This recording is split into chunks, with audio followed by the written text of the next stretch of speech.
Native American Interview on Conquering the West by Easton McGuire. Question 1. In the past, there have been conflicts between the Sioux tribe and the United States of America. What started all this tension? It all started with the first treaty that was signed in 1805. The Sioux tribe would give up a large plot of land between the Minnesota and Mississippi rivers. Later, between 1837 and 1858, we signed a series of treaties that gave the U.S. land in return for food and money. However, with the end of the Civil War, the United States was skimping on the payments to our tribe and the deliveries of food. Since the treaties that we had signed gave up land, we had less space to farm and hunt. More and more of my people grew faint from the effects of starvation. Question 2. With all your fellow tribesmen suffering, what options did you have to combat the United States' violation of their treaty? There was truly only one option to get my people the supplies that they needed: raids. For years, my tribe has been slowly boxed into a fraction of the land that we once possessed.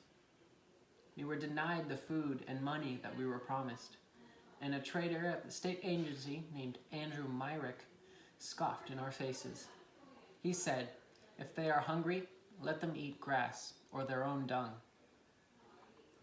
When we asked the agency to keep their word, they answered us with honorless disdain.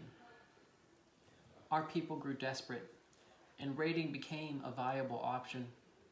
We had no other choice. Question 3. Can you give us a play-by-play on the events that transpired after you were denied the promised supplies by the United States? In one of our raids, 5 men were killed by 4 young Santee men. At that point, there was no other option but all-out opposition. The revolution had begun. The next day, the Dakota warriors attacked and killed 31 white settlers, including Andrew Myrick, who was found dead with grass in his mouth. The Americans responded quickly with a squad of 23 soldiers, of which we ambushed and killed them all. However, at that point, things turned for the worst. A large group of white troops attacked us at Wood Lake on September 23, 1862. We had no choice but to flee. We ran for about a year, and the white men pursued us and killed a total of 300 men, women, and children. Not only that, they forced us into reservations, and they burned whatever food we had left just to keep us quiet. Question number 4. On February 8, 1887, the Dawes General Allotment Act was put into place to assimilate the tribes into American society. How did this affect your tribe? The Dawes General Allotment Act disrupted the sovereignty of our tribe and introduced major problems into our day-to-day lives. By separating the tribe into smaller family groups, the white men have effectively diminished the tribe's unity and close connection with other members. Additionally, the act separated the tribe out by giving land grants. The Dawes Act gave men with families 160 acres of land, single men 80 acres of land, and orphans 40 acres of land. The first problem is the land that we were given is smaller than what we already possessed. Over 90 million acres of our land was given to non-native United States citizens. Meanwhile, entire native families were given a small portion of land that is not suitable for farming. The second problem is the enrollment with the Office of Indian Affairs.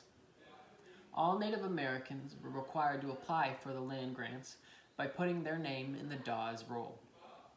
This helped the government determine whether or not the individual was eligible for the land grant. This demeaned our tribe even further and excluded some individuals from receiving their own land.